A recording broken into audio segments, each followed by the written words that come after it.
Twitter. I tweeted. If you'd Okay. like to share, let me.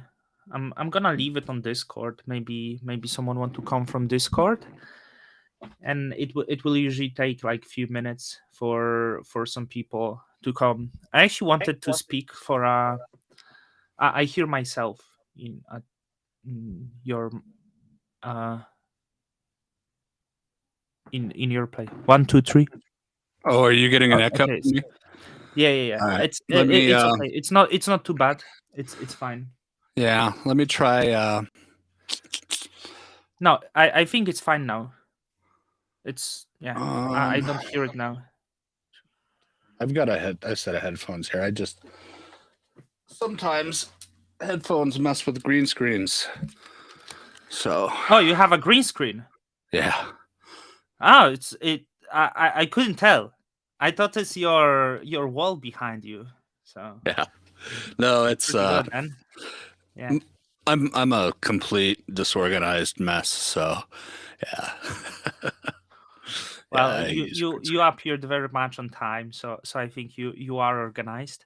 I actually wanted to speak to you for a while. I'm not sure if you have seen this. I've been messaging you. I've been tweeting at you, and I was vastly ignored by you. Oh. You didn't see that? um. Well, I mean, I've seen you tweet some stuff, but I'm sorry if you felt ignored, man. No, I didn't feel sorry because I'm constantly being ignored. I try to approach like quite a lot of people to speak to. Uh, but yeah, some of them just ignore. Sometimes people forget about live chats. But I wanted to speak to you because I feel our views on certain subjects are maybe quite similar, and I feel maybe your politics in certain way, especially when it comes to governance, are quite interesting. You are in minority on certain issues, which I think is very important to let the minorities voice out the issues, because those are usually not that heard. Before we get to that, there was Juno adventure in the last few days. It was the malicious smart contract that was uploaded, that I understand that halted the network. Have you done your due diligence similar as during the first one and No, find out? not yet. No. So I started looking into it the night that it happened. While they were looking at code stuff, and um, there's some data there, and I can't guarantee I'll track it down. I'll give it Hmm. a try here soon enough. You know, I've got to make money too, so I've got a lot of work that got pushed back because of the Juno thing, and Hmm. put me a little behind schedule on a few things. So I need to really crank down on that for a few days, and then I'll come back and look at it again. Sometimes figuring this stuff out takes Hmm. 40, 50, 100 hours. I mean, it can be intensive. So, but yeah, maybe. What? Yeah. What is your main work? Is it validating, or like you may be also developing something, or you have also other regular business maybe? Yeah, it was primarily validating, but I also work for several foundations, doing part time contract work. Hmm. I've been known to subcontract on security work on occasion. So, you know, it's uh, it's a wide range right now. Hmm. It's with the market down, it's a battle to just keep going. So it's all over the place. Yeah, so you want to say with validating in the current market, you cannot really support your life fully. Yeah, Um, I can cover hosting costs. I mhm. can't cover salary or taxes. So Yeah. yeah, so it's Hey, Herman. Cannot you like do expenses? Like if you don't generate an income, right? Then like what's the tax here? If you have more expenses than income, Um, or not sure what's the yeah, laws there. it's complex. U.S. tax Yeah. laws are particularly unkind to crypto, especially if you had income, you made claims, stack those claims, and Right. so And if that's all mhm. income, and then all of a sudden it drops 90%. Well, you owe 50% Right. you know, Yeah. of the Yeah. original amount, not what it's worth. So hmm that's not ideal tax laws. no, I no, for example, Hong Kong, where my company is based, I believe like the crypto is not taxed at all. I'm not sure about the like legality issues there, but for example, in Poland, where I'm right now, crypto is taxed only when you essentially withdraw it to your bank into fiat currency at the flat rate. So as long as you didn't converted this, I think it's not too bad of a law, yeah, you know. But if you, I think in US, even if you do some trade, right, or yeah. that's not Every trade is a taxable event. it's Um, nightmare. no, It, it's horrible. Yeah, it's yeah, ridiculous.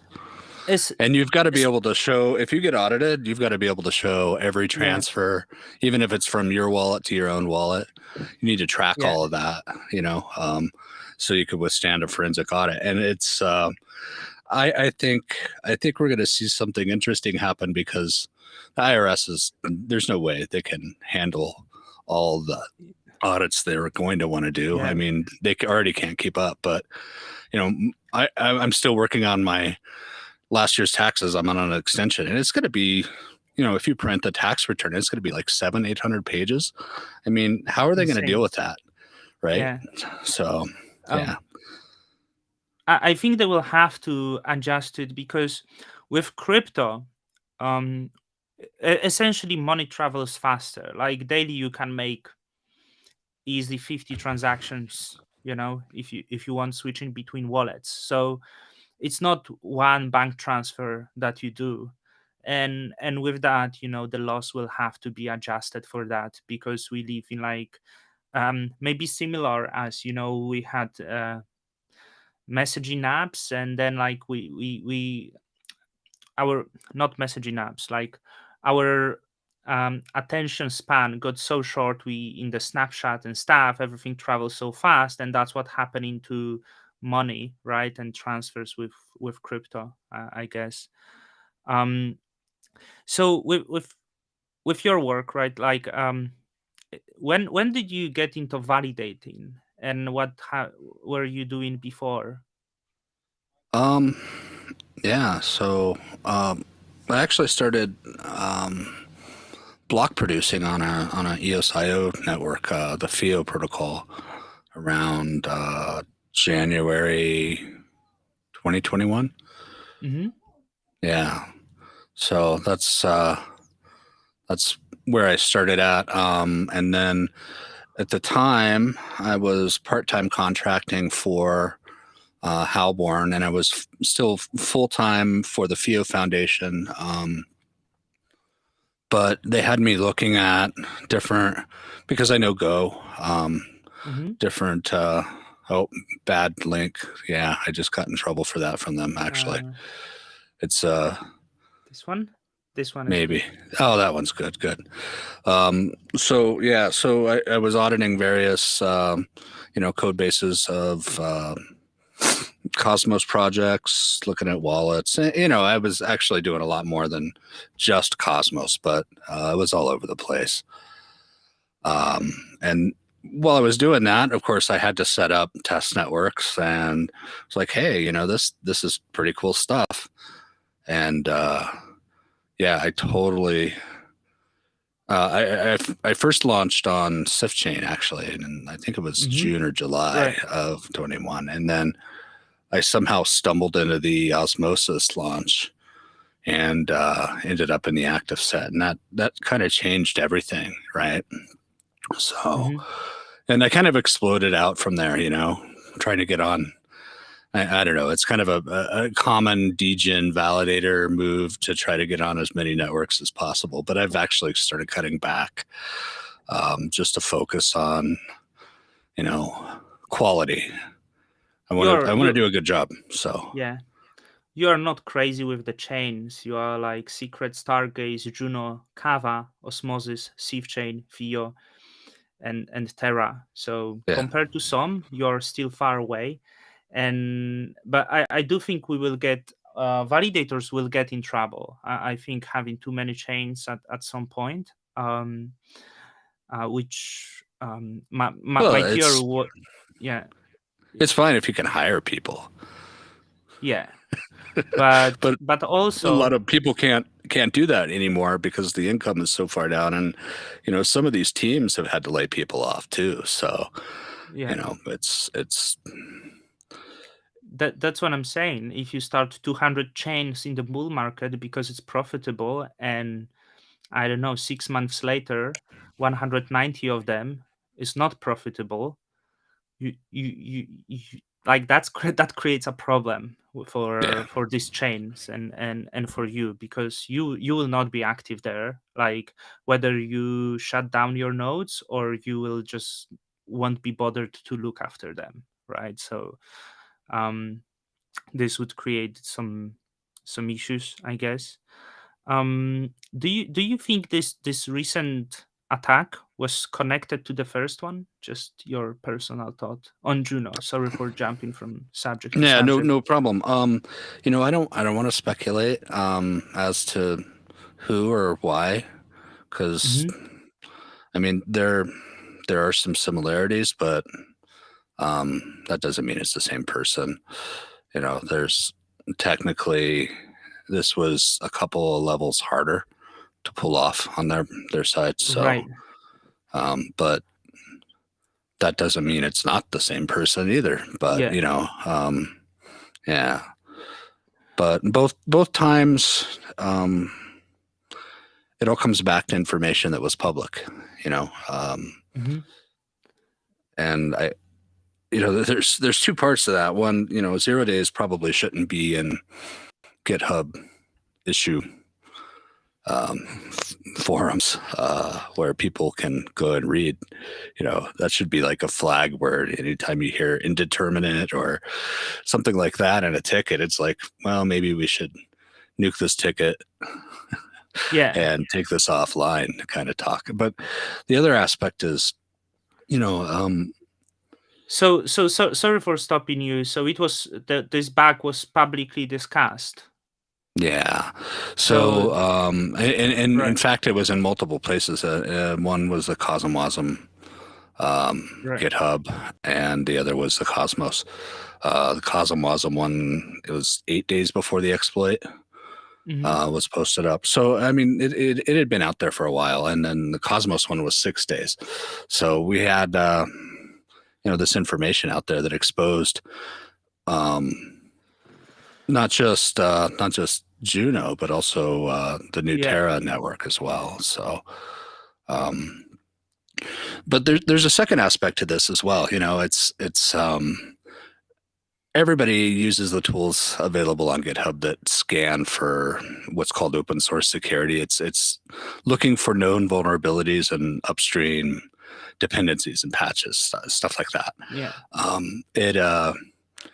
It works great, but the problem is, we're working on 4-day old releases and stuff like that, and so you can't rely on that. And Cosmos moves way too fast Yeah. for all that stuff. So um, I think we may need to take more of a threat intelligence approach to this stuff, where you're gathering and analyzing all the data from these repos, their Git commits, their looking at their PRs, their bug reports, and scanning that for keyword information. I think Yeah. I think both of these exploits could have been avoided if those patches were included a few days earlier. But Yeah. you've got to have something to catch that, and you've got to have somebody to review it for impact analysis. And these are hard problems, especially in a foundation. So, but But I know Juno's dedicated to looking into solutions and figuring them out. So Yeah. What what's really interesting, in the web 2, if there would be some issue, it wouldn't be publicly discussed. um don't you think that's kind of like the problem with open source network like this one, that essentially we will be exposed to every single bug and potential hack, maybe even every, not hack, like hold every few weeks, if these issues will appear? And is there a solution to that even? yeah, that it's really no different than any other open source project. How that's handled, Hmm.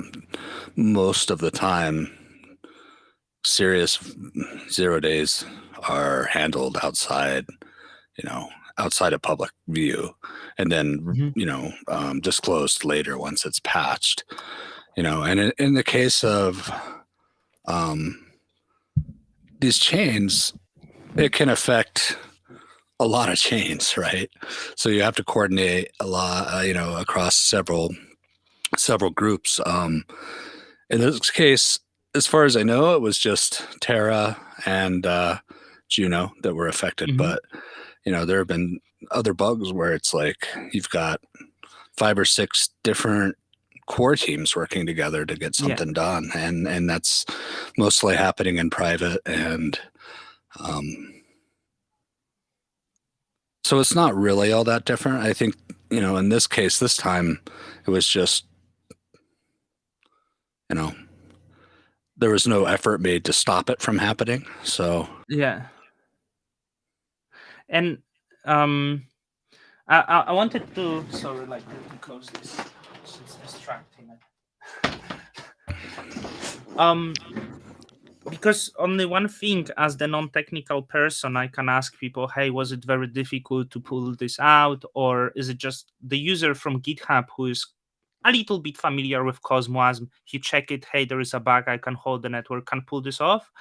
Or this type of attack rather require like rather really good knowledge of Cosmos? I think this one required some decent knowledge of what was going on. I mean, there was no example code. They had to know how to um, trigger the non-determinism using the outputs of a Cosmos module. So the events, Hmm. you can subscribe to events within a contract. So it first did these actions, subscribed to the events, and then when the events came back, they wouldn't be in the same order for each validator, Yeah. because it's just a map. It was iterating over a map, and Go maps aren't deterministic. So things were out of order on each validator, and you try to commit that block, and that's where we get those app hash errors. It's like my hash for this Mhm. block is different than your hash, and once So you once you have a certain number, it's done. The chain's stopped.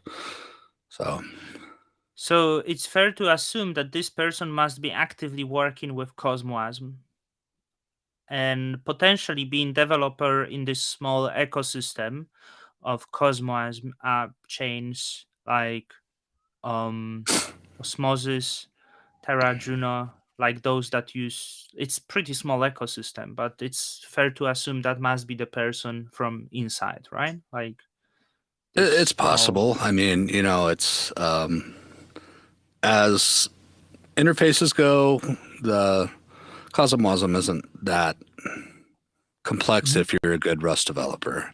So Right. it may just be somebody that's got a grudge from elsewhere, but um, Hmm. I think the chances are, yeah, it's somebody in the ecosystem. So And you have, you don't want to make any speculations, right? no, no. I mean, Uh, it's um. yeah, because I'll be wrong. I'll probably be wrong, Yeah. even if I do make an Yeah. intelligent assumptions. So Yeah. it's But do you think it's someone is maybe a little bit upset at the Juno and disagree with what Juno is doing. That's why they like target Juno, because they just like want to upset the community, maybe a little bit. Yeah, maybe. I mean, And it, crashing a chain for a couple of days it's pretty lame, but yeah, it's an inconvenience for users. mhm. The timing with the Kraken integration was. That was very interesting to me. I mean, like we end.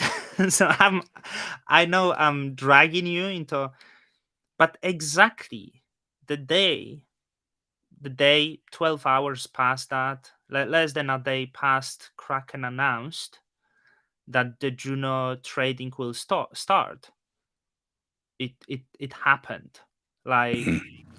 it was like, hey, this is the right moment. I don't know, it was whether like someone knew of that, or like just such a great coincidence. Could be great coincidence, right? Yeah. But I think it delayed trading. Juno is still not tradable on Kraken, actually,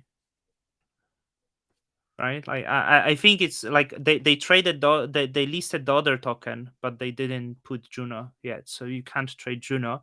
I assume maybe we can now, so I'm hoping Monday will bring something. If not, maybe time to worry.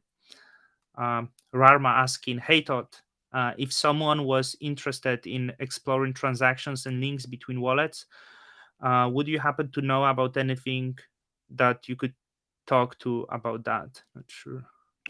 Yeah. So I've been building some forensic tools to assist with tracking transactions. It's not anything on the level of like, risk scoring or attribution and naming like some of the commercial services. But one of the things that I love that they do is um, that you can trace transactions by relationships to other wallets. So, and the interchain makes tracking these transactions just a nightmare. Have you got what are we up to 50 something Cosmos chains? So, I mean, just finding if an account exists on another network can take a long time.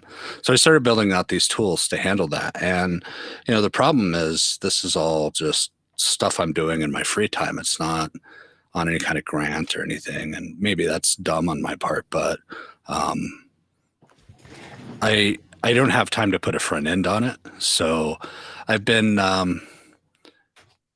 trying to figure that out, and I finally had a realization because every time I do an investigation, I use this tool called Maltego, and it's a graph based case manager for collecting open source intelligence and that sort of stuff, building timelines. Um, so I built these tools into um, transforms for Maltego. And so now you go into Maltego, you enter a cryptocurrency address, you right clicked it and say find interchain accounts, and it goes out and queries those 50 chains and comes back and builds out the graph of relationships. And then you can go and click on find related accounts, and it'll scour the transaction history and look for auth events, transfers, IBC activity, and build out a map of relationships between addresses. So what would have taken me probably 10 hours during this Juno thing, I was able to do in about 3 or 4 minutes using these tools.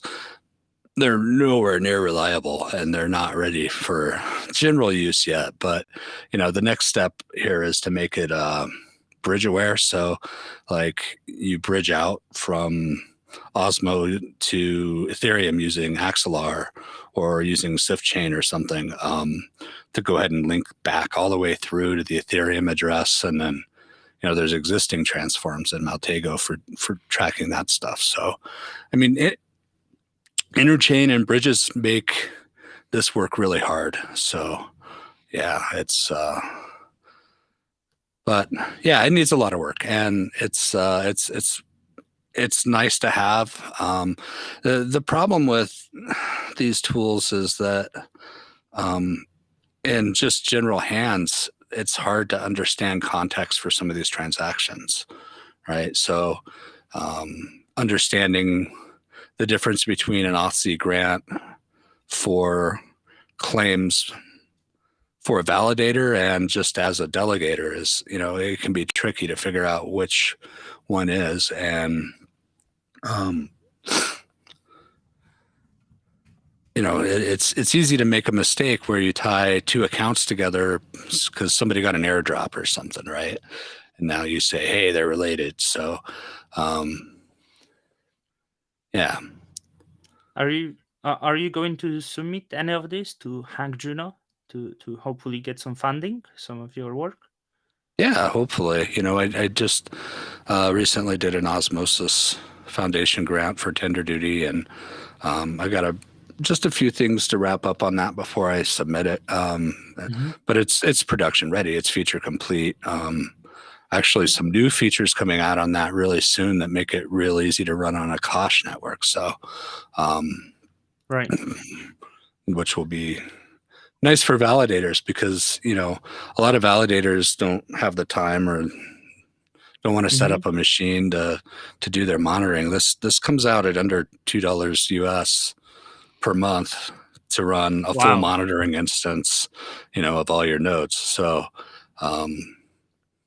but it, the problem there is, okay, if I'm connecting to my own nodes and I don't want my API keys for my PagerDuty and all that stuff, it needs to be encrypted and you need to be able to pull it remotely.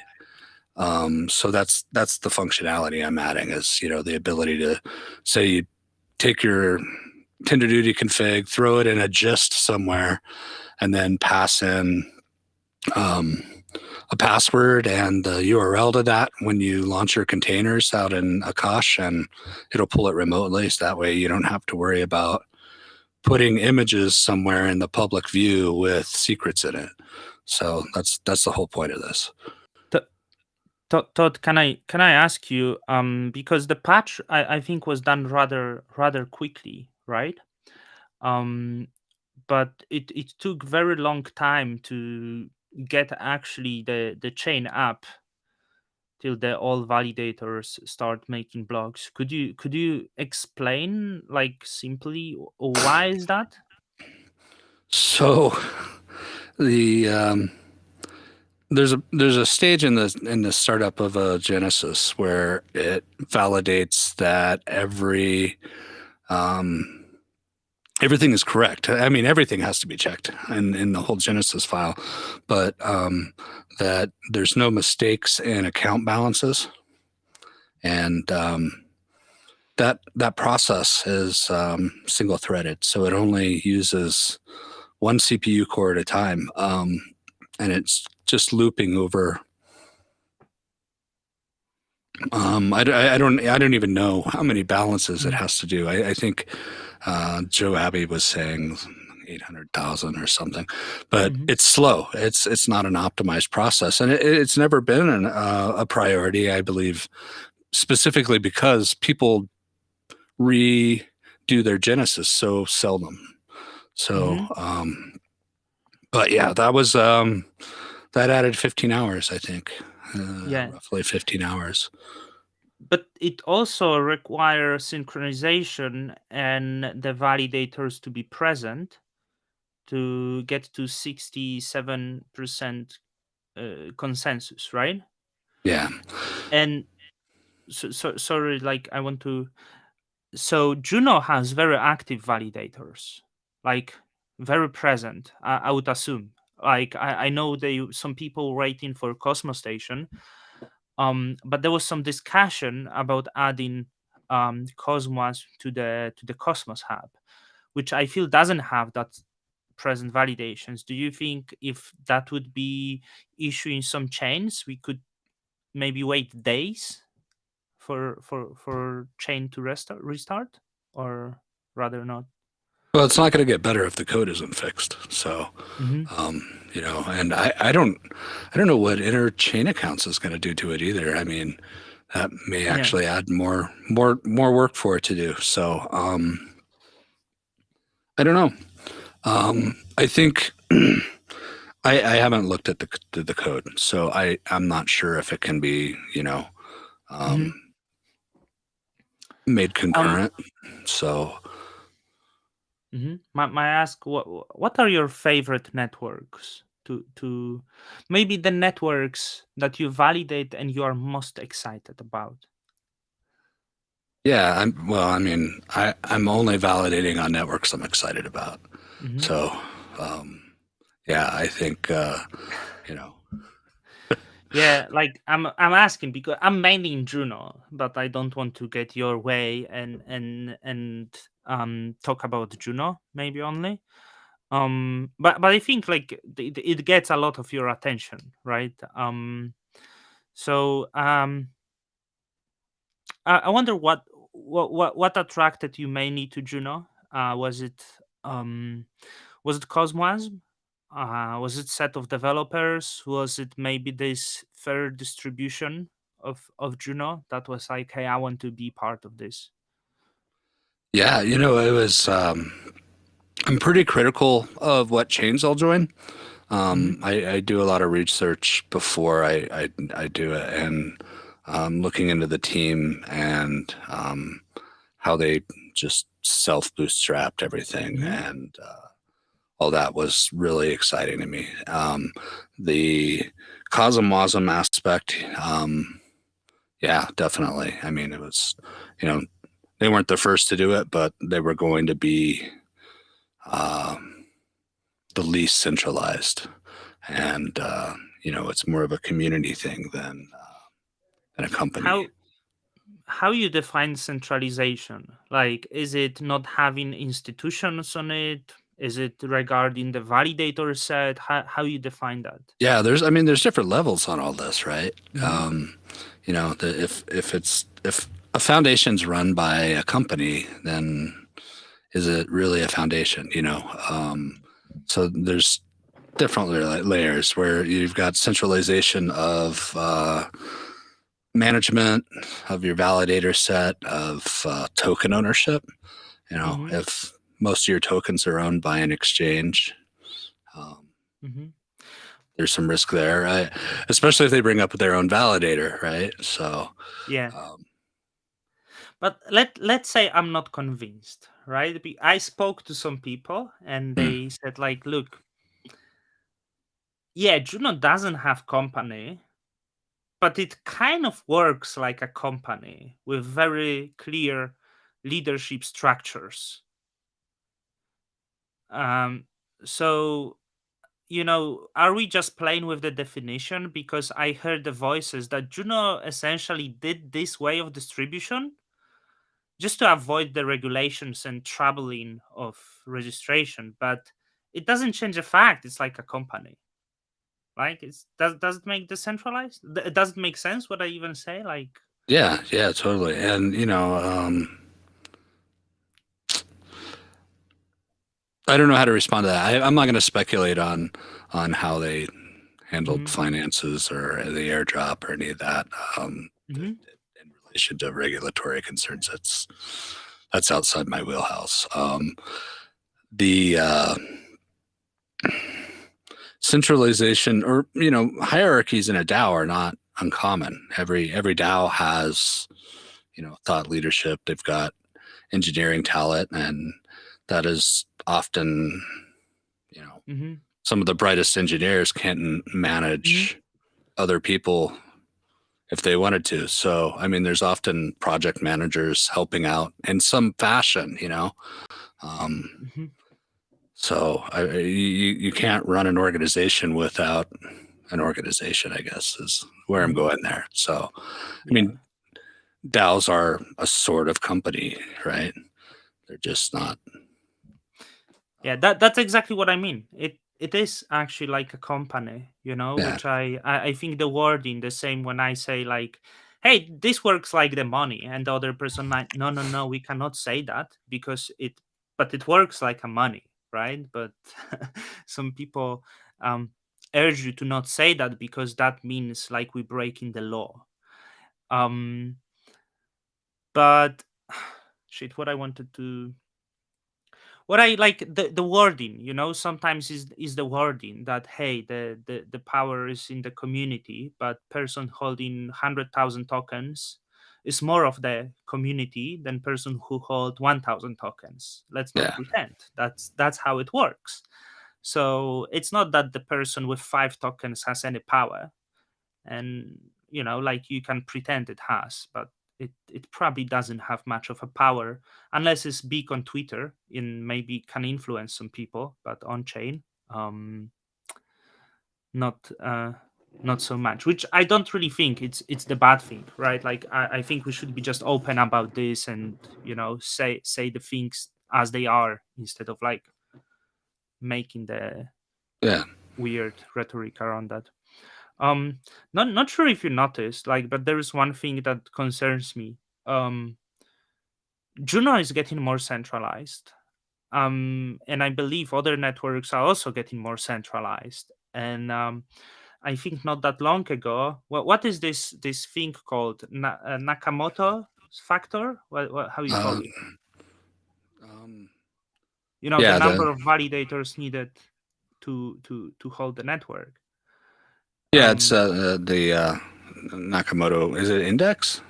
Anyways, Yeah, like, so. uh, or is it quotient? Anyways, yeah, it's the number of validators required to halt Yeah, a so network. it's still 8 on Juno, but it's approaching to 7, and Mhm. it seems there is no solution to that. It happens to all other networks. It's trying to be Yeah, fixed with some like foundation delegations, but over time it's getting and and I this isn't a unique problem to Mhm. Cosmos SDK and Tinderman either. I mean, Yeah. this happens on ESIO networks, especially when you only allow 21. If Yeah. you look at Polkadot, they say, okay, well, you can only have so many tokens delegated Mhm. to you. There's 1,000 active validators, I think, at least on Kusama when I was validating there, Mhm. and but they encourage Sybils, right? So Yeah. as you hit those limits, they just bring up a new node. So you see some of the operators over there, some of the bigger operators with 100 validators just All right. loaded up, Yeah. right? So Didn't know it's that bad. um, well, their election algorithms were quite a bit different. So, yeah, it's very different. But regardless of that, over time, all proof of stake networks centralize. Mhm. That's just the nature of proof of stake. Um, Yeah. Um, and you don't see solution. Like, you seem quite hopeless there. I'm Like, not hey, they hopeless. just I wanna think, centralize. yeah, what it ends up being is, smaller operations don't make enough. Mhm. And as Mhm. they drop out of a network, you end up with less less quality. But like, I was quite surprised. So you are on Terra, um, and I was like, oh, I'm sure Terra has some like really centralized validator set. And I'm going there, and it it looks like the most decentralized Yeah, that chain. that has a lot Yeah. to do with how they launched Terra 2. So they just distributed across all the validators when they launched, Right. and those tokens are locked for a while. So, Hmm. so they intentionally decentralized it. Right. So And is I the think you'll found start seeing it gradually move back to the same pattern, Mhm. right? So, So you mean the foundation allocated tokens across everyone equally, pretty much? yeah, Right. and then, Right. That not entirely equally, but yeah, it's that that, that that's what I thought happened here. and I want to in that add. case, Mhm. actually, there was some issues around that when people heard that, and they also heard that another validator wasn't going to come up on that network. They went and impersonated them, and Mhm. tried Yeah. to get all these free votes and free Right. income off the back of somebody else's work, and that was a problem. Yeah. Yeah.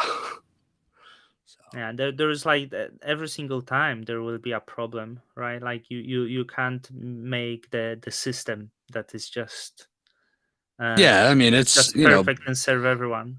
blockchain is adversarial. Hmm. It's always adversarial. Yeah. So, I want to ask you, are proof of stake chain tokens, coins, some like Jacob say it's coins. I shouldn't call them tokens. I don't know. Like, um, are these money or it's just um voting tokens? Tell me, Todd. I um, said, I said in the recent video. No, okay, go on, go on, go on. I feel like I'm getting pulled into a trap here. No, no.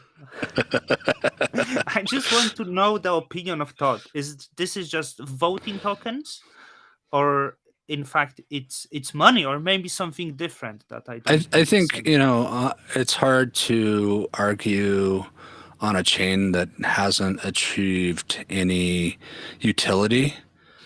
They haven't shipped. They don't have anything going on.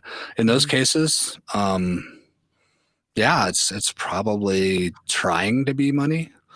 Hmm. In the Yeah. case of, chains that are providing value that actually do something, and that token is useful for more than just speculation, and the Hmm. value is based on, well, I mean, let's be honest. In blockchain right now, or at least in cryptocurrency, I shouldn't say just blockchain, but um, everything's speculative, right? Yeah. So, but having actual token utility makes a big difference. And Hmm. we're not going to see 60, 100, 120% staking rewards for much longer in this space. It's Yeah. just not sustainable. So I don't know. If you would have like hyper network effect on some chain, this APR could be sustainable, right? But we don't really have this like such a. But then like you could have the supply demand uh, thing. But yeah, like because I tell you, I made the video um recently that the proof of stake chains are money. In fact, they are very good at pretending to be money. And I gave example of Juno network or Cosmos, where like essentially you pay the fees with that. Like that's you don't pay like it. It's very simple idea. It powers the network, and you can also gamble with those tokens. Like, are you trying to tell me I gamble with my voting power? Well, when you like, let's say country of America, right? You have voting rights. They are pretty. I don't know if you can exchange them for fiat currency, but with crypto tokens you can indeed exchange them, and you can pay for services, and you can use them in the applications. um Well, I I'll say this: Mhm. if it were treated as money, it would make everybody's life a lot easier. I Mhm. mean, because that removes a lot of these crazy tax reporting burdens. And Yeah. let's be honest, the taxation in the US is ridiculous, Mhm.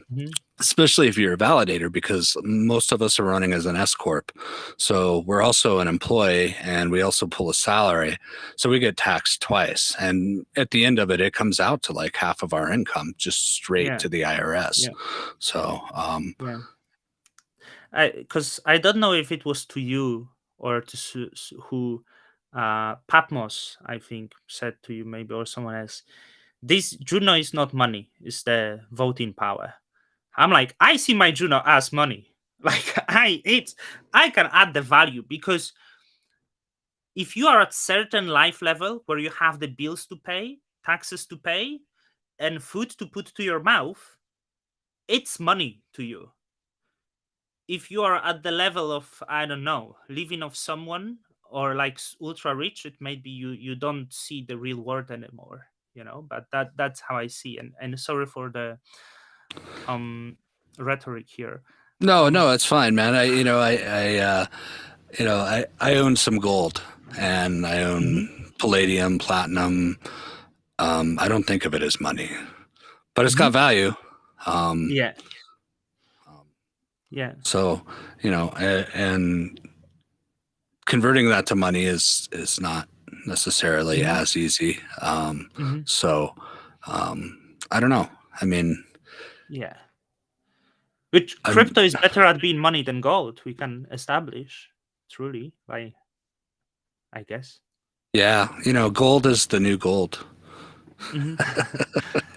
Yeah. So, I got some gold for my father. The coins. mhm, 1 ounce coins. I think just few of them. Like because he wanted like what should I buy? And I was like, I'm not gonna tell him to buy crypto, but it was like yeah, year ago or something. Gold was pretty low, and I was like, buy gold. Just and it turned okay. It's up. yeah, it's So it, yeah. it, it yeah, it's gold is gold. It's not going to change a Hmm. lot very fast. So, Yeah. um, Um. it was one of those situations where I was like, I've got a lot of money in my bank account, and Mhm. if that got hacked, I'd be stupid. So, Mhm. let's get this put in a Yeah. safe somewhere, and yeah. Yeah. So, Um. What is fairer, proof of work or proof of stake? um, fairer. Fairer in like making sorry for giving everyone access to the wealth and to the network and equal participation rights to the network. Well, I mean, I think I had a lot of ideas about proof of stake that have been adjusted over time here. Hmm. Some were harder to accept than others, but Hmm. in terms of immutability, proof of work is Hmm. it is what it is. I mean, unless you get everybody to conspire, proof of work is um, never going to. Um, well, let me rewind. Proof of stake is mutable. I mean, and every time we do one of these forks, we are Hmm. actually creating a whole new chain. So Hmm. that happens often. These upgrade handlers are able to change data. Hmm. So it's built into the system. So Hmm. that creates a dilemma in that, yeah, it's mutable, but also it creates some power in that we can fix things. Hmm. And really, the question comes down to what should we be fixing or should not be. And so Hmm. those, I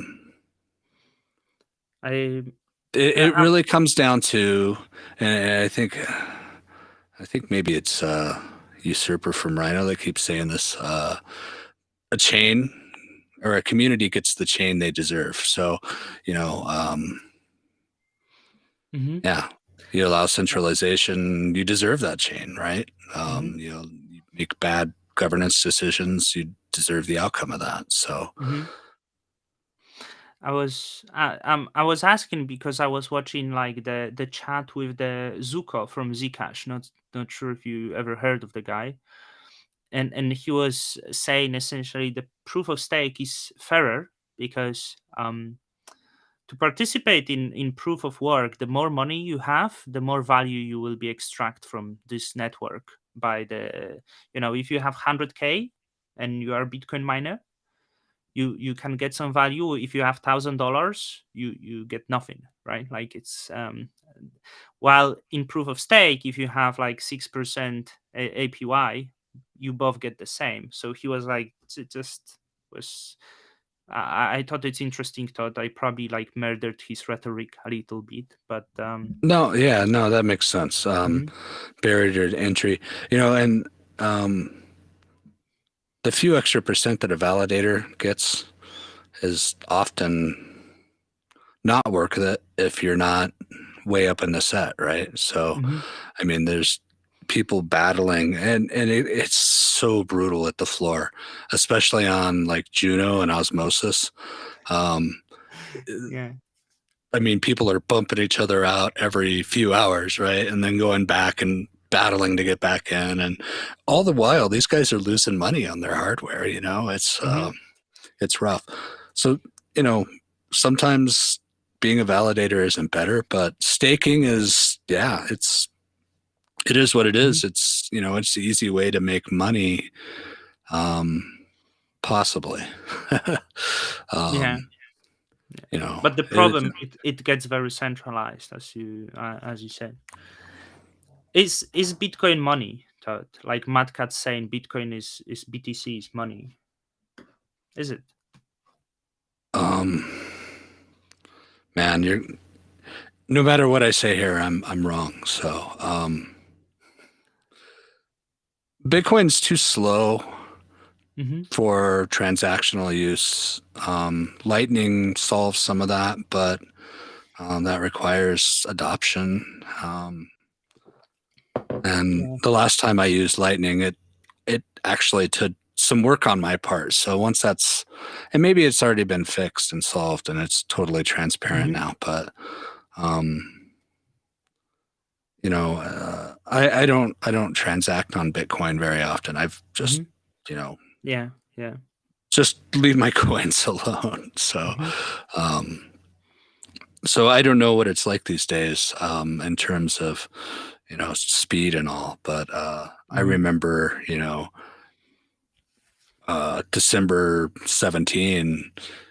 It was hours to get a transaction through and hundreds of dollars because everybody's trying to move their coins Mm-hmm. all at once. So Yeah. um, I don't know. I Is it money? I don't think it's used as money right now. Mm-hmm. The intention is that it's money, and who knows? I mean, everything's evolving, and Mm-hmm. if it weren't so speculative, it would make a better money. Mm-hmm. That's the Yeah. problem, though. How do you have a stable currency and cryptocurrency, right? I uh, I agree. I think it's not only slow, but it's disastrous as money. It's commodity, Yeah, and commodities are also making richer rich, like kind of.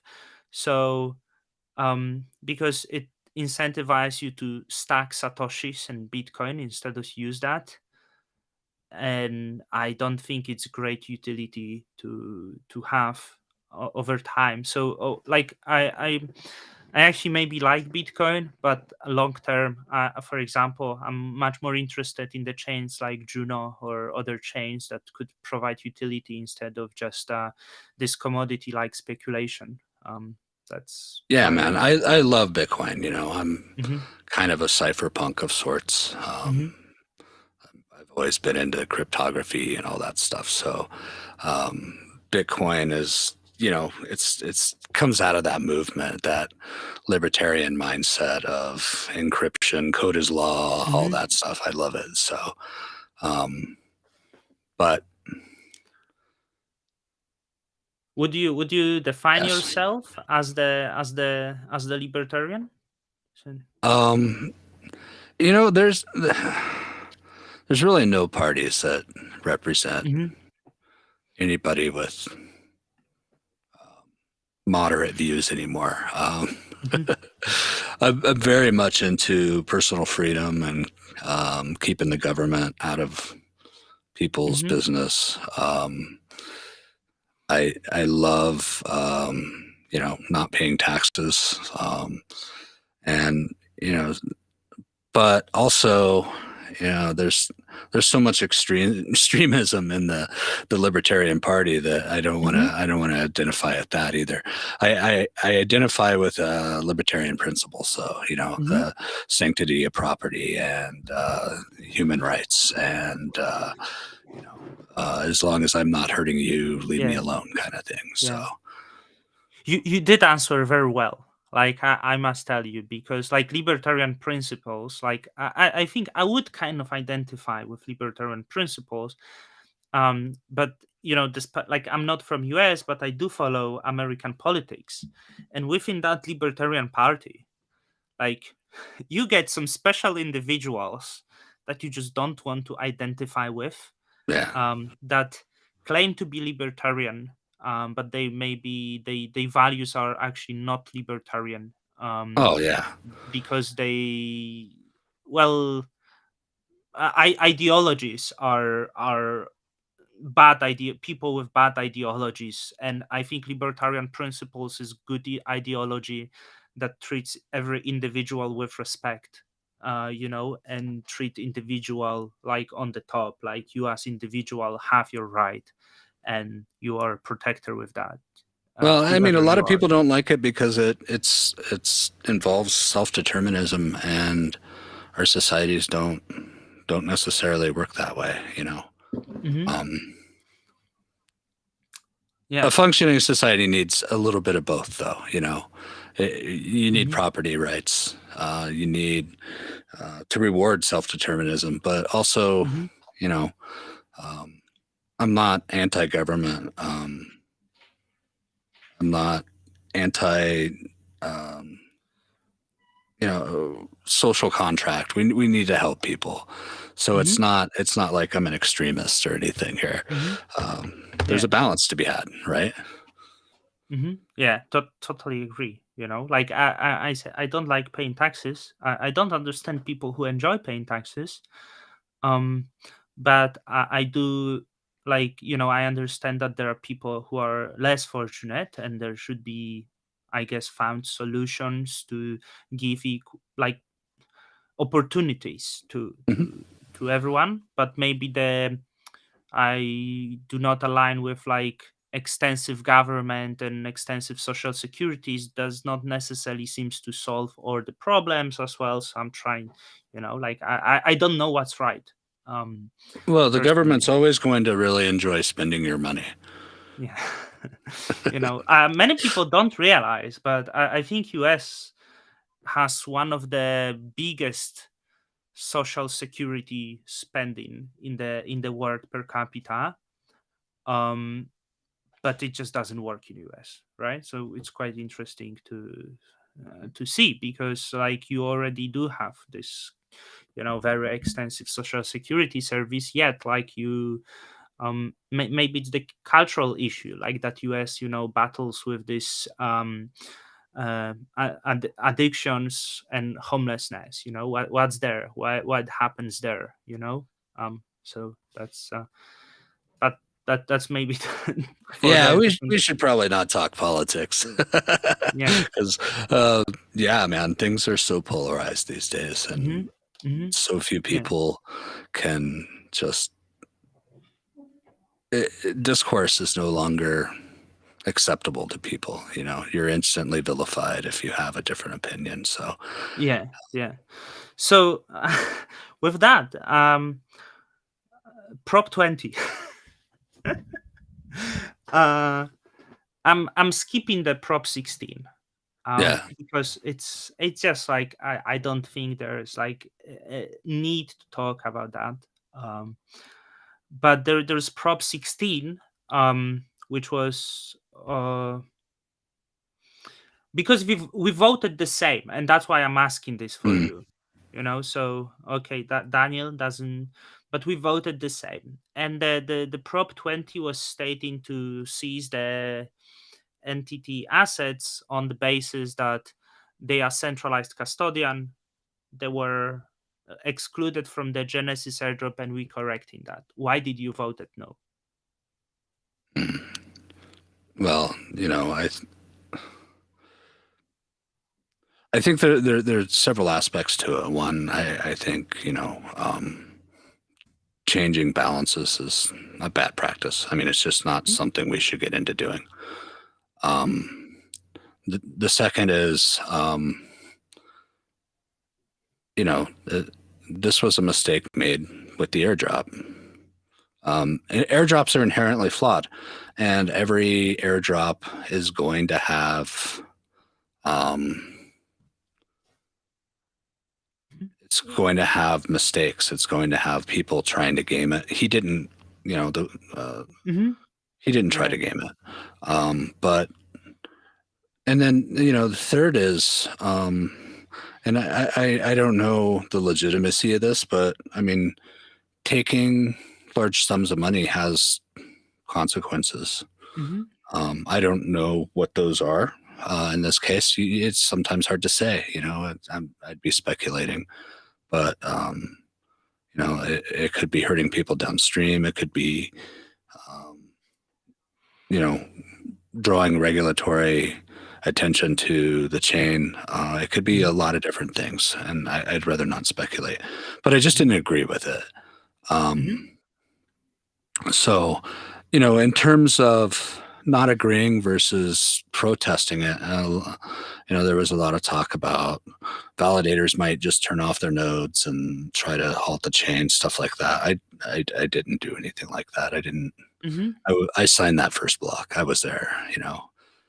I do think it's great, because like the fact you disagree, like it's really cool if you stay around and maybe you try to talk about this and you know try to prove that, hey, like I think maybe there is different solution, maybe that wasn't best solution, because essentially if I don't really like this proof of stake rhetoric, maybe because often it's like, hey, if you vote no with veto, like leave, right? Like some say this, but that would create chains of people who think alike, which is one of the worst things to happen to innovation and I guess cultural progress, which is like this ideology. If you don't agree, leave. Like it's quite horrible idea, that and it. I do hope Well, that people. Hmm. I'm not afraid of making unpopular votes. Hmm. I I hate seeing how evil and mean Twitter can get sometimes, and Hmm. Reddit and all those can be just brutal. But um, you know, I always I always put thought into you know especially these unpopular votes. There have been so many times where I saw a proposal go up on osmosis, and I was like, oh Jesus, no, not again, please. I would So, ask you for osmosis. I just wasn't really participant of that. I was doing just yeah, liquidity on osmosis, but never. But they had this marketing DAO, and there is so much controversy around some of those things and some of the yeah. proposals and some of the incentives. Maybe too much governance there. You You know know. what's interesting is a lot of chains have set aside DAO funding before they launched, Hmm. right? So a lot of these like marketing groups and other things on some of these chains totally out of public view. It's not transparent, and Hmm. nobody gets upset about that. But when a chain does it transparently and they put it out there for voting, it Hmm. gets brutal sometimes. I mean, it's like Hmm. they want to pay people under market rate, and they want to they Yeah. want this crazy accounting of every penny spent and all this stuff. And it's like, yeah, Hmm. transparency is good, but it's hard. It makes working for a DAO stressful, right? Hmm. So Yeah. um I do not expect like full transparency, right? Like it's not the real world. Like people don't think about this. um there was some even yesterday discussion about this, like the guy on Twitter asked about some transparency and people jumped on him, and I was like, yeah, they are quite transparent, like, but no one really went this way and said they are quite transparent, but everyone was like, stop spreading the fad, like yeah, the people are too uh, emotional sometimes. I do think so. Because I there is this listing on Kraken coming, and not sure if you know if they acquired this, just your personal, maybe you track the on-chain data, if they acquired the tokens, or do you think it happens on maybe OTC trade? Oh, I almost guarantee it was OTC. Um, you know, So you. I honestly don't want to know the source of those funds. I really Mhm. don't. Yeah. I tell you what I was thinking, and it would be horrible scenario. Like, imagine but I don't think they would receive, because I believe Kraken staked all of the atoms with the Kraken validator. If the Kraken staked some of the tokens with other validators and received the airdrop, in the prop 20 said we excluding every centralized custodian. On the premise of this prop, you don't need another prop, but you can do network upgrade and seize you oblige to seize the Kraken assets. Is it correct what I'm thinking? Um, Or- because well, I the mean, props 20 says that. did And did I don't think Kraken got any airdrop, did they? yeah, I I mean, know. all right, I mean, yeah. I guess no. We don't Um, know. I've heard conversations around every possible Another exchange. variation of Right. government, or Mhm, governance modifications to even out vote power and um, rewards. And so far, I don't think we've come up with anything that's awesome. mhm, You know, um, I really hope that Kraken does not launch a validator on Juno, mhm. um, because Um, they will accumulate power, and the APR on Juno is really good, so mhm, their users are going to go for it. I mean, they're going to go big on it, mhm, and I think mhm, we'll see them take a lot of power. mhm, If you look at like if you look at Kava, for example, they've got 27% of the yeah. consensus power. Last time I checked, it may be higher now, but Kava's got one of the best APRs on their staking service. So Mhm, mhm. um, now Yeah, that's probably a very 27. different situation, because I think they may have been provided some Mhm, liquidity to mhm. get listed. So I don't know what the But situation is there. So I do think they worked very closely with Kraken, because yeah, actually Kava does work very close with centralized exchanges.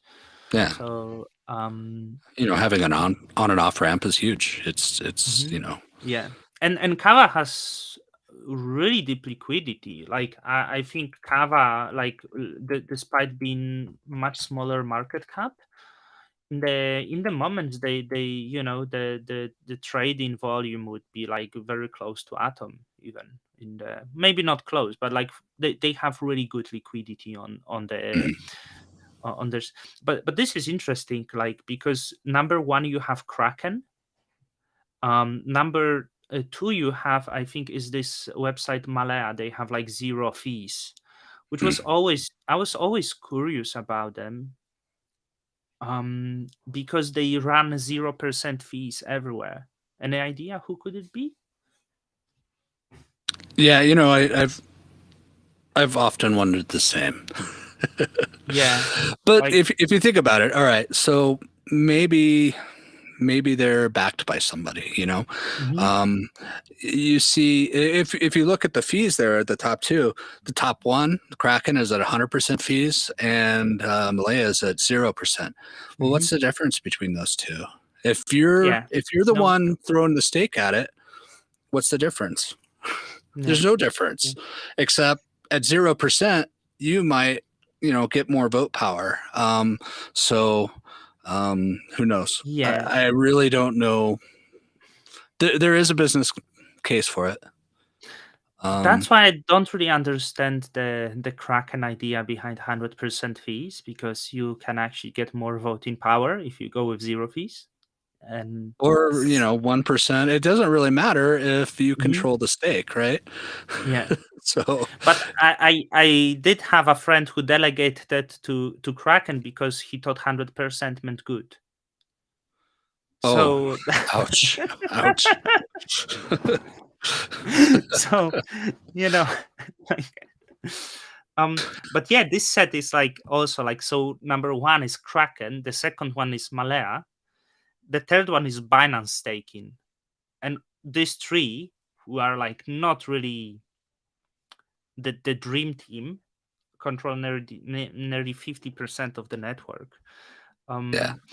But I think like if Kraken would come to Juno with like not being on the top, maybe it would be some help. And if they, but they're not active. Um, but Yeah, I do. I've never seen them vote in governance, Mhm, at least. So there's that. It's kind of a mixed feeling because you want to complain about them not participating at the network and mhm, kind of staying out of things and just extracting value, and that's all that they do. Um, But on the other hand, every time I've seen a major exchange vote in governance, I've stopped. It's just like made my heart stop mhm, for a beat, right? Like mhm, it's like, oh shit, what's going on? mhm. What just happened? Yeah, Because they can control so much power. yeah, So yeah.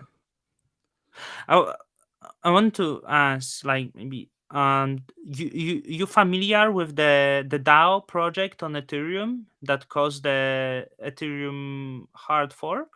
yeah, yeah, sure. The would you be in support of that?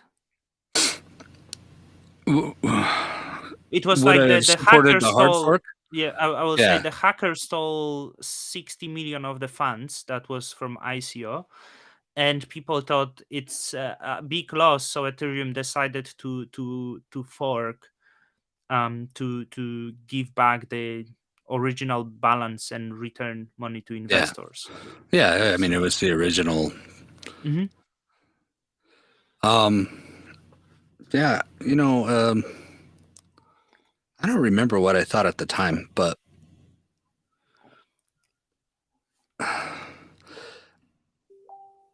I don't know what would have happened to Ethereum had they not done that. mhm. Um, Yeah. I don't know if it was the right choice or not. So it Mhm, was a mhm. choice. Yeah. Yeah. Um.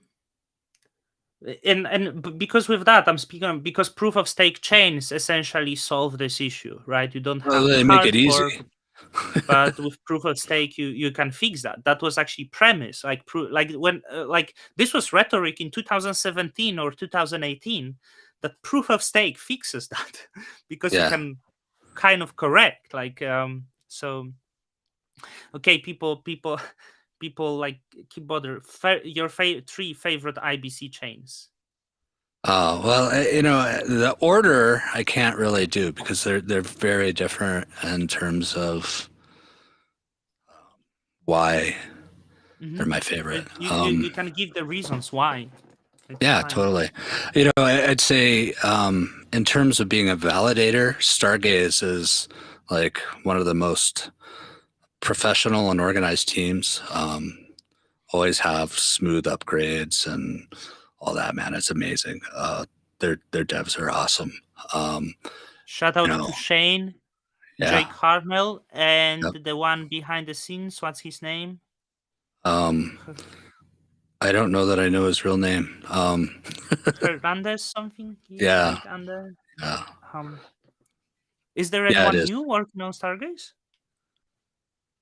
I don't know about code wise. No, I'm not sure Mm-hmm. about that. Mm-hmm. You know, but they also lean heavily on their validators. They're trying to decentralize everything, right? Like, hey, let's stop using Pinata for our IPFS stuff and start asking validators to do it. Mm-hmm. Let's distribute the infrastructure and the web UI across Mm-hmm. validator resources. So yeah, it's cool. It's a great project. I love those guys. So And um, is it just because of this? Because I understand you are a tech guy, but is it also because of you like NFTs or not really? Not at all. um, I own some NFTs. I really didn't understand it, and I still don't Mhm. entirely understand it. In some cases, it makes sense. Some of the art is awful, and I own Hmm. some awful art as well, so I guess I'm guilty. But some of the speculative nature of it is kind of a turn off. It takes away Hmm. from the the ideas behind it. Gaming when that first started happening was like super cool, right? I can I can earn money off of playing a game. That's cool, but Hmm. I think it's so time consuming to do that. I don't have time to play games, right? So, Hmm. um, and I'm bad at that, right? If Yeah. I get into a game, I'll just play for 12 hours, and Wow. so you know Yeah. I can't do that. So, Hmm. yeah. So, no, I'm not really an NFT guy per se. I Hmm. mean, I own a few, but Do, do you wish Stargaze would do maybe something else more, considering it's such a great chain, having such a great people behind? Like, also, no, I did. I think there's a lot they can do with NFTs and Hmm. the market, and if they just become the best at what they do, then Hmm. they'll do Yeah. well. Yeah. It's when I think that's part of why they're so successful, and Hmm. they have such a clean release process, is because they Yes. only focus on Yes. what they need to do. So, Mm, yeah. And yeah, I want to say Shane, Both, and Jake Hartnell are really like great people, beautiful souls, and very understanding, very patient, very oh yeah, kind. yeah, So that totally. was really very supportive of like whatever you do also. So it's I want to sorry, because it should be about, I want to say this: I love Stargaze, like one of my favorite chain, but I'm probably more engaged in Juno because you can do more on Juno. Yeah, But totally, if totally. Stargaze would be smart contract platform, I would just love it. So but it's probably would be bad idea for this. So Stargaze is one. What's the number two? Oh man. Well, I mean, I'm gonna have to say, um, Osmo and Juno are a tie at number two, right? Mm-hmm. So, um, Osmosis just they did such a great job at doing what they do, right? Mm-hmm. And it's pretty. I mean, the UX, the technology, they just continue to advance how how people interact with chains, right? The liquid staking, totally Mm-hmm. cool stuff, man. Or superfluid, sorry, not liquid, superfluid staking. Mm-hmm. Um, you know, um, and then Juno, I mean, Juno's Juno. It's got awesome devs. It's an open system.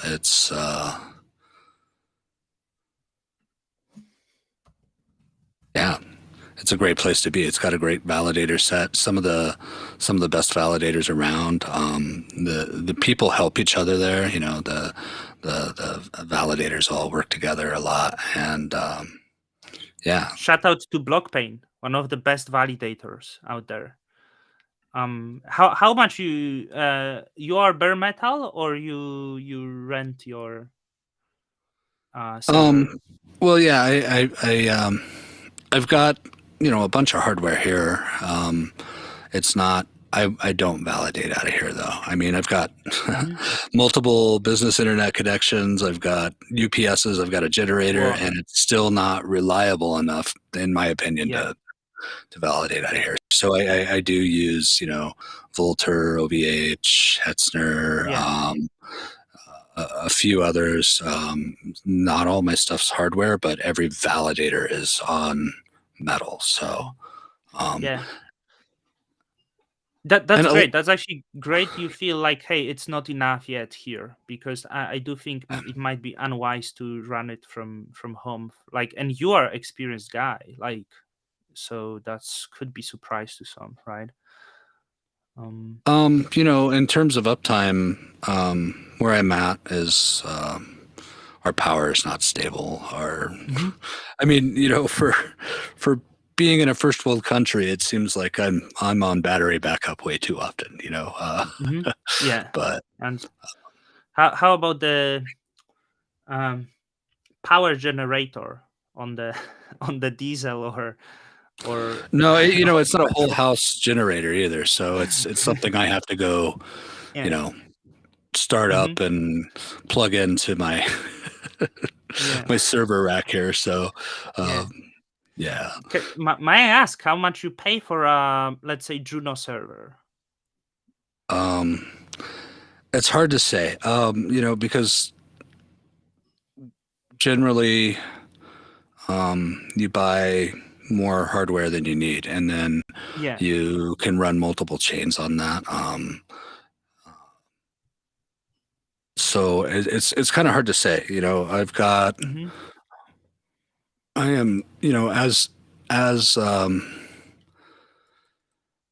as the prices went down and our income dropped, I've cut down from about 50 servers to I think I'm Ooh, at 24 now. So crazy. yeah, it was a lot. It was a significant amount of the income is the hosting. Mhm.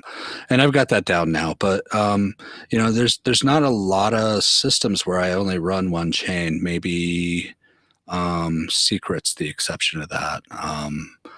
And those servers cost about $200 a month each, and then I Mhm. own some of the hardware I run that on. So a couple $1,000 Dell dedicated to it, and then a couple Mhm. $100 a month each for secret nodes. So um, yeah, I so must say you are a committed guy because I know you could do it for $100 on a chain and still be in this and still do pretty good job. So yeah, I I don't want to just do a good job. so yeah, Yeah. that's the I think it's good for people to know like that hey, this is not the guy just running the and I will be open, the because I found the guy who do the validating for me and I run under the name Don Kryptonium. Mhm. So yeah, we do it like one one server, like we are in the bottom set of the validator, and obviously if we are higher then it's time to think of upgrades. But I learned that like and we don't miss blocks, right? Like it's still good, pretty good job. So like the fact Mhm. that you spend more, it's it's appreciated because there's probably many entities above you who don't do that, Yeah, totally. right? Yeah. Um, So, the ch- it's kind of interesting because a lot of that ethos comes from the ESIO Mhm, block producer kind of expectations against them. mhm, With smaller sets, there's a lot of expectations on performance there, and so yeah, um, it's a little different once you start, mhm, getting larger and larger sets.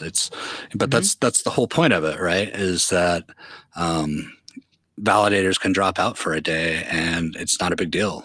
mhm, It doesn't hurt consensus unless they've got a lot of vote power, but mhm, that's the whole point of it. So, I try really hard not to miss any blocks, but there are going to be times where I do. mhm, There's going to be times where I'm down for 4 or 5 hours.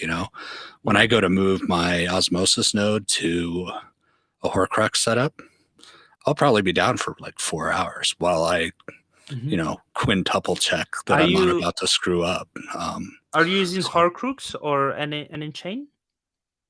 I've done it on some test nets, Mhm, and I've got some. I'm not there yet. I'm not yeah, ready to use it yet. It's latency sensitive, and I tend to distribute my nodes globally so that I can fail over from region to region.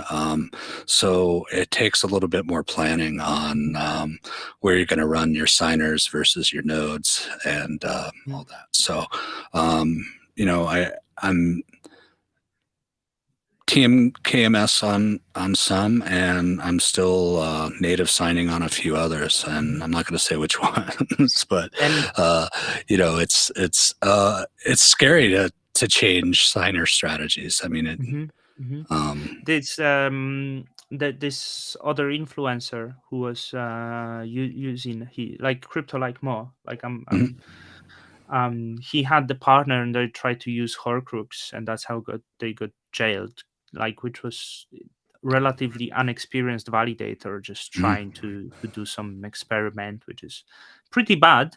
But like I mean, Yeah, it really sucks. It's something that scares me. It's yeah. I've never been jailed on a mainnet. Hmm. Obviously, test nets don't count there. I've been slashed on test. I've been tombstoned on test nets, right? That's what they're for, right? Yeah, yeah. To make these mistakes on. But That's um, and that's the way to learn is to dig in mhm. on these test nets and screw it up On there. deep safe. That's how I'm gonna learn if I will decide to validate on my own some testnet. Yeah, I need to learn basic like Linux at first. it's I'm good to know Linux. Yeah. Yeah. I'm So. I'm completely non. I come from completely non-technical world, and Mhm. yes, there are people like me too in this world who Oh yeah. want to use blockchain too. The third chain that is your favorite. By the way, people didn't like Oh. the Juno and Osmon, the number two. Well, This I'd community say is they're kind of tied, and that's my yeah. top three. So Okay, okay, yeah. People always try to fight maybe with osmosis, and probably one community would like to be above the other one. But I think it's very, very wise choice. But why no Cosmos Hub? I mean, you don't validate, but I yeah, heard there was some thoughts about validating yeah, this chain maybe as well. someday. Right now Mhm. I'm not really. Um, Do you? Mhm, do, I've been cutting back chains, and getting in mhm. on Cosmos Hub is it's just not on my roadmap right now. So Is it because it's too expensive to go there, or it's not like really you're not interested in this chain in the hub? it's not that I'm not interested. I'd love to Hmm. validate there. It's just as I'm focusing more on consulting and development work, I just don't have as much time. And it's actually amazing as I cut down all those servers. Cut back on infrastructure and left a few chains. The number of times my pager goes off in a day is drastically dropped. It was like 4 or 5 times Hmm. a day, and it's down to like once every 3 days. So, Hmm. keeping it lean is great. I don't make much right now. Hmm. I cover my hardware costs, except for there's one chain where I'm actually losing money on hardware. So Hmm. um, Which that's one is that? If you want, you don't oh, it's have to secret. share, but Yeah, no, it's right. secret because it requires SGX and those servers are more expensive. So, Hmm. but I think in terms of long term, um, that'll start to turn around as Hmm. well. I mean, Hmm. Kava, I I never made a I didn't even cover hosting costs there until just recently. So, um, Hmm. and I plan on sticking with it. I'm a little frustrated with some of the things they've been doing lately, where they're, you know, um, keep lowering the staking rewards and redirecting that to other pools. So, and then the centralization there is frightening. So, Yeah. What, which but is otherwise, quite. I mean, they Mhm. ship products. They have cool stuff, and I think that it can't be you can't understate them actually having products that work, and it's yeah. So It was. It was one of the first chains I was interested in Cosmos. It was, yeah, and I was listening a lot of interviews to Brian Kerr, the founder. It's like who's probably good businessman. Um, but they do have a lot of money in reserves, and it's probably because of imposing this 80% tax on Oh, on it's more than that now. They also cut down. I think staking rewards are down to 12.5 or 13%. I can't remember wow. exactly what it is And the now. rest is And just, the rest is, yeah, going to this development fund. So do you know if there's any plans to go back from it once they have like $2 billion in reserves or I something, don't or know. what's going on there? I haven't heard yet. Yes. Yeah, the problem is they keep if they keep doing this, it's going to drive off the independent Yeah. validators. So that what they'll end up with is um, exchange Hmm. and 0% validators at the top, and then a bunch of inexperienced validators at the bottom, and yeah, I mean it's How they introduce that? It has to pass in the proposal, or they're like, "Hey, we imposing this tax and no, deal with it." it's a government proposal or governance proposal each time, and usually I'm the only one, or there might be a couple of other people that are going no with veto on this. It's like no, stop robbing Yeah. your the people securing your chain Yeah. to promote it. So yeah, it's another case where I'm making unpopular governance Hmm. decisions. But I think it's consistent with my attitude Hmm. about, my job as a validator is to protect the chain. I think Yeah. this actually is a step backwards. So don't do it. Hmm. Hmm. So Did the centralized exchanges voted on any one of these proposals no, they or usually not? don't vote at all. Yeah. Yeah. Um. There is a lot of talk about the interchain security. I'm not sure if you had any thoughts about this. It's quite hot topic about the Cosmos Hub providing interchain security. But there is also Juno and even Evmos talking about this.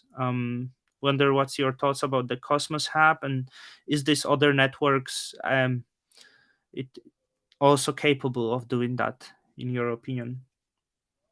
The cool thing about Cosmos ecosystem is anybody can do whatever they want and still hook up and talk to each Hmm. other. So, yeah, I think we'll see several chains implement ICS, and it doesn't really matter. Um, it can be changed later, Hmm. and I think, the question of should all these chains do it? Maybe not. I don't know. It depends on what the use case is.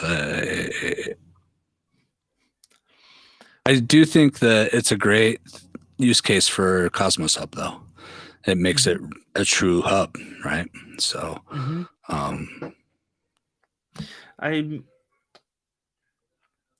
I wanted to, how do you think that would work, and how, because I was thinking of that you need, if you want Atom to be used, you need to sustain inflation. Just, just Ethan Bookman was speaking about velocity of money and liquidity, and you don't want this to become just the token that you stack. With that, I believe there should be inflation, but there is some talks to reduce the inflation, right, in order to become this hub. But there is also other token of this consumer chains. Do you see maybe there could be problem of one sucking the value from another, or you think it could be managed in the way that it would work in the synergy? so Because I think it's actually perfect there's a that lot of one. things Mhm. I am knowledgeable about, and tokenomics is not my thing, man. Yeah. You want to talk about Linux internals and kernel stuff, Yeah. and hacking and security. That's my thing. But um, if I start speculating on tokenomics, Hmm. I'll be wrong. So Hmm. Yeah. Sorry, Todd, for disappointing you, because I know your background and my questions are like pretty basic, uh, simply because I wouldn't understand anything, uh, anything else from this technical stuff. Um, Secret, you seems very like hopeful about Secret. Would you maybe touch on this, because I didn't ask you because I'm not that engaged. I might get interview with someone, Yeah. but there was a lot of complaints that it's slow, it's and not very user friendly. Why was that, and why are you hopeful on the Secret? Well, it's I'm looking at the back end, the technology driving it. I haven't really gone too deep into the UX aspects of it, Mm-hmm. but like I said, I'm an old cypherpunk. I love the crypto stuff. I think it's super cool what they're doing. So yeah, when I first heard about them, I was like, oh, I want to be on that chain, and I looked, and it was like, oh, there's no way I could bootstrap into this network without some sort of Mm-hmm. backing. So, but I was lucky, and I was able to jump in on a set expansion. It's my thoughts on set expansions are mixed. Sometimes I'm Yeah, like yeah. I know very you much against abstain. them. So yeah, You abstain, but you are no. I stalk people, everyone, so I know what the so. But I get that it doesn't decentralize the network. It no, just and offers but the.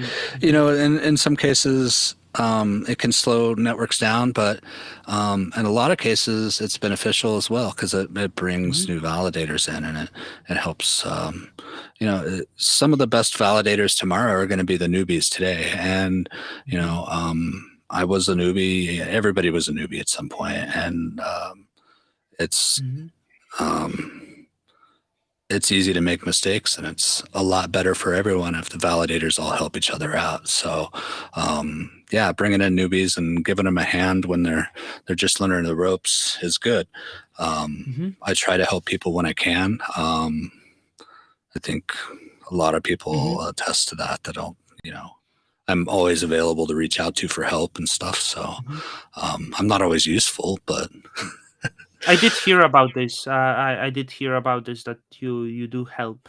Um, you yeah, are helpful. and there's People. there's a whole bunch of Mhm. validators that are that way. Like Yes.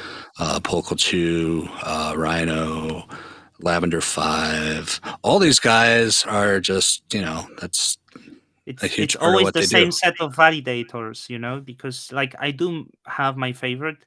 um I had to undelegate on some chains, as I have this one node that I'm part of, but I still delegates a little bit to you on Stargaze, despite Mm, like having this one I'm involved. But I do have like always the same set, like Blockpain, Rhino, Lavender 5, Polka True, Crypto Crew. This is like the same. Notional is there as well. yeah, King But no, notes, they're good. yeah, keynotes. I did, so like it's always the same set of people. Yeah, It's really the best validators out there. Is there any other chains that, looking into the future, you would like to validate on? yeah. Not necessarily Cosmos. I, Any, like it's. yeah, right now I'm just focused on Cosmos. Hmm. There are a lot of new cool things going on elsewhere in crypto. For Hmm. a while, I tried to make it on Kusama with the thoughts of going to Polkadot, and it was just too damn competitive. Hmm. Um, but I learned a lot there. Like I learned a lot about some tuning that needs to happen on nodes, right? So like on Polkadot, para validator slots are highly competitive, and it's all based Hmm. on uptime and response speed. So tuning your Yeah. network stack heavily is makes a huge difference there. So Hmm. all these little things, all these different chains I've worked on. And I promise I'll circle back to your question. I get distracted easily. Have taught me different things, right? Like ESIO needs CPU response quickly, and most Cosmos chains are IO intensive. Figuring out how to tune Hmm. file systems and all that stuff. So all that adds up into these different things. But right now I'm just focused on if I add chains, it'll be in the Cosmos space. Probably looking at launching an Akash validator very, very soon. I've been doing a lot of playing with their stuff, and probably going to be helping out with several projects over there part time. So that'll be cool. And then this weekend I'm working on building a small Kubernetes setup and learning what the back end all looks like and how to operate it, because I don't go into these things without understanding what is going on. So but yeah, I've been having fun playing with the Kosh. And what else? I don't know, man.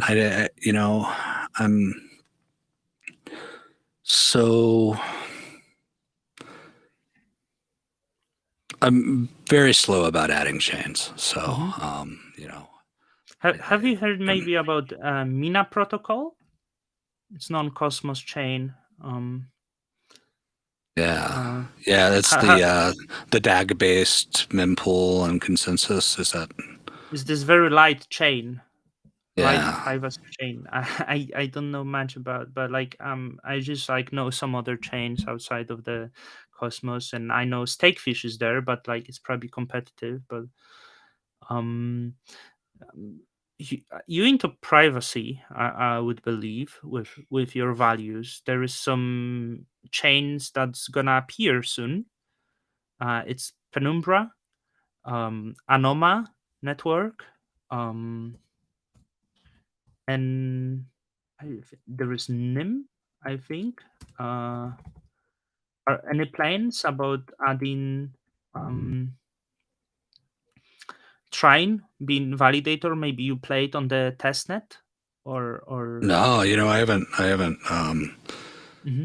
haven't been planning to expand much at all. When May hit, I started doing everything to cut costs. And a big part of that is not just cost, but time spent, and keeping to a core set of healthy chains is a big part of not wasting time. Because a non-profitable chain has an upgrade that goes wrong, and instantly it's no longer worth being there, because here I am spending time I could be earning money fixing stuff that should have happened on a test net, and that's happened. I think a lot of the validators will agree that some of these networks, it's like your main net's a test net, so your what is your favorite book?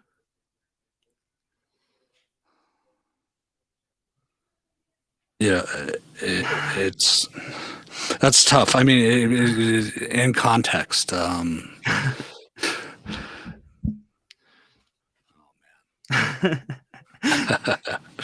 I'm letting you go because I also has to run. So this is okay. Yeah, cool, man. So recently I read the Sovereign Individual. That was great. That's for nonfiction. Or the Self-Sovereign Individual. It's okay to shield fiction, because I mainly read fiction. I'm getting through the Stephen King nice Gunslinger series right now, so I'm about halfway through that. Didn't read that one yet. It's very, very long. And then technical stuff recently. There's this great. It's actually an academic book, but it's a great book on denial and deception. I'm trying to remember. I can't remember the name off the top of my head. I'll post back to you, man, and finish that one off. But it's about denial and deception attacks, and it's mostly from a maybe from Google. military kind of viewpoint, and very academic viewpoint, but it's got some great ideas on hacks and counter hacks and all this stuff. For most of my career, probably 26, 27 years, I did defensive security. So I think it's advanced. Is it from this CIA Insider book? No. Here, I'll search for it. Yeah. And what about movie? What's your favorite movie? Oh man.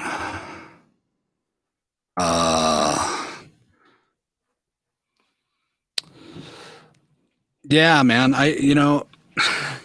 Anything Tarantino, pretty much. Oh, great taste.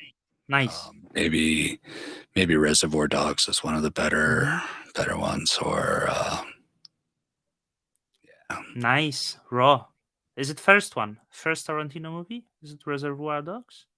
Or he had some small? I think it's the first one. Yeah, I can't remember the order, but yeah, that was a fantastic movie. Cool, man.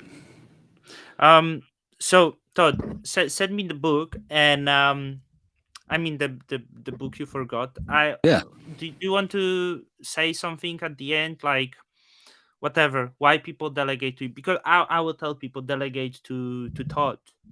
Yeah. He's great validator, and he does care, and I think he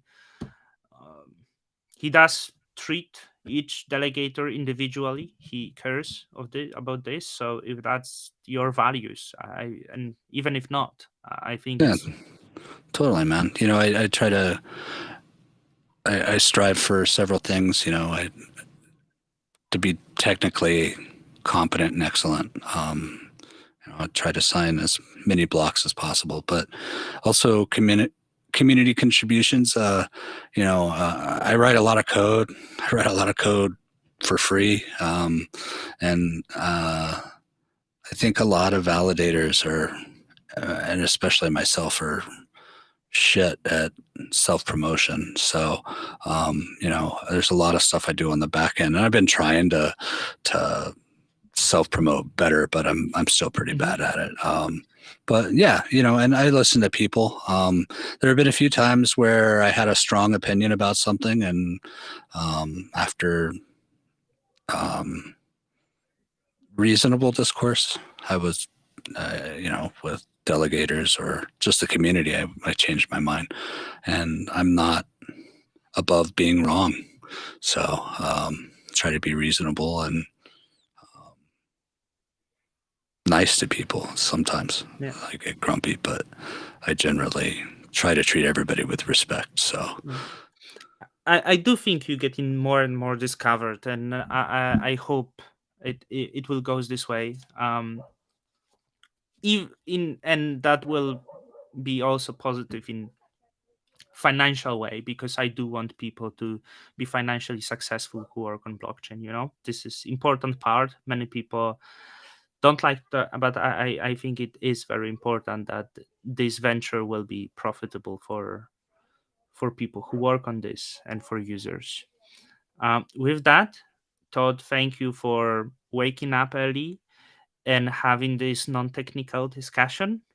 I think we got pretty technical at a few parts there. So yeah, it was great talking with you, man. Thanks for having me. Thank you. Enjoy the rest of your day. I hope it's beautiful in Colorado. I'd love to talk about Colorado more. But... Yeah, it's a little overcast today, actually, but that's a good thing because it won't be over 100 degrees again. So right. Okay. And enjoy your summer day. And thanks everybody in the comments for the compliments. It's awesome. Thanks so much. All right, man.